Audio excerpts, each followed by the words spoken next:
Chers téléspectateurs, je suis Randa Sadar. Le portrait est un art à part et 5 de pique opère un arrêt sur image autour de l'œuvre de Daoud Korm. Il croque les notables et religieux de son époque avec un sens poussé du détail. L'artiste règne en maître au Proche-Orient ottoman. Il est l'un des premiers professeurs de peinture du Liban à s'être formé à l'étranger. Il dispense notamment ces techniques à son fils, Georges, et à Habib Esrour. La collection privée de la famille Charles Korm, fils du grand peintre, atteste de l'immense apport de l'œuvre de Daoud Korm qui étend les registres picturaux locaux au-delà de la stricte peinture religieuse. Daoud Korm est natif de Rosta. Son père, Sem'an Hokayim, polyglotte, occupe le poste de précepteur des enfants de l'émir Béchir. Ce dernier le surnomme Korm. Daoud grandit dans le village de sa mère et son initiation à la peinture commence lorsqu'il rentre au collège des jésuites de Razir. L'Église domine alors l'environnement artistique local et l'envoie étudier la peinture à l'Académie royale des beaux-arts de Rome en 1870. Korm a pour mentor Roberto Bompiani, peintre académique conservateur de la cour royale.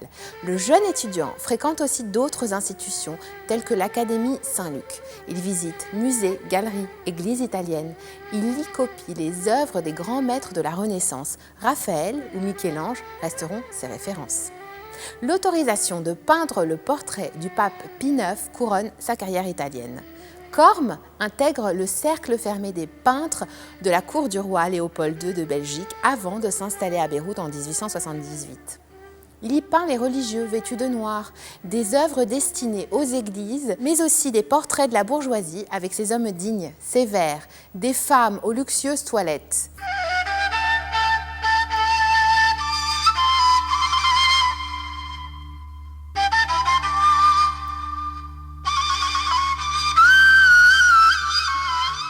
Dans les pays voisins, Korm fait poser une myriade de personnages politiques importants des dernières décennies du monde ottoman.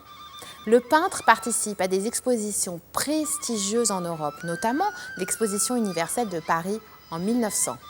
Au début du XXe siècle, il ouvre une librairie-papeterie, la Maison d'Art, dans le centre-ville de Beyrouth. Une adresse qu'adoptent très vite de nombreux amateurs et professionnels. 5 de pique vous propose le portrait de Boutrous Boustani, intellectuel et précurseur du nationalisme arabe immortalisé par le pinceau de Daoud Korm. L'œuvre fait partie de la collection du musée Nicolas Sursock. Boutrous Boustani est assis sur un fauteuil rouge de type occidental. Sa main est posée sur la table. Elle est ornée d'une bague en or sertie de rubis qui renseigne sur son rang social. L'homme est vêtu d'une luxueuse redingote et coiffé d'un tarbouche, couvre-chef rigide masculin en feutre.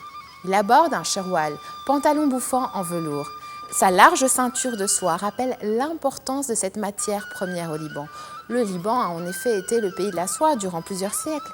Elle y était produite et vendue à l'Empire ottoman.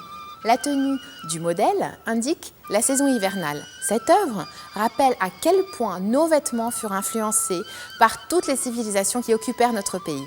Le tableau compte une époque à travers le visage de cette personnalité parée de ses plus beaux atours. Les contributions de Daoud Korm à l'art et à la vie culturelle lui valent de très nombreuses distinctions. Parmi les plus prestigieuses, citons la décoration de chevalier de l'ordre papal de Saint-Grégoire. Découvrez cette toile et de nombreuses autres en visitant la collection permanente du musée Sursock, ouvert tous les jours sauf le mardi. Retrouvez-moi la semaine prochaine à la même heure pour un nouvel épisode de 5 de pique, coproduction de la Fondation RAM et de Télé Liban, honorant l'art libanais à travers l'œuvre d'un créateur témoin de son époque.